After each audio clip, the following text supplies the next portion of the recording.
बिस्मिल्लाहिर्रहमानिर्रहीम। जैसा कि आज शाह महमूद कुरैशी साहब अडियाला जेल से रिहा हो चुके हैं और मैं तमाम पाकिस्तान तहरीक इंसाफ के कारकुनों को बहुत बहुत मुबारकबाद पेश करता हूं।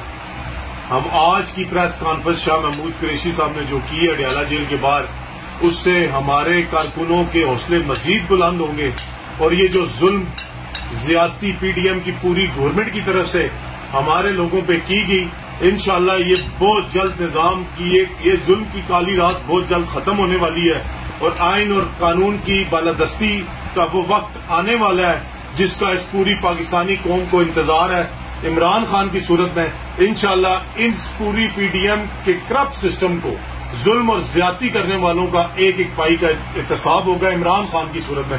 मैं एक दफा फिर पाकिस्तान तहरीक इंसाफ के तमाम कारकुनों को मुबारकबाद पेश करता हूं और शाह महमूद कुरैशी साहब, हमें आप पे फख्र है। जिस तरह आप डट के खड़े रहे, इंशाअल्लाह कारकुन भी आपके साथ डट के खड़े होंगे इमरान खान के साथ, इस मुल्क के लिए, इस कौम के लिए और इस आलम इस्लाम के लिए। बहुत बहुत शुक्रिया।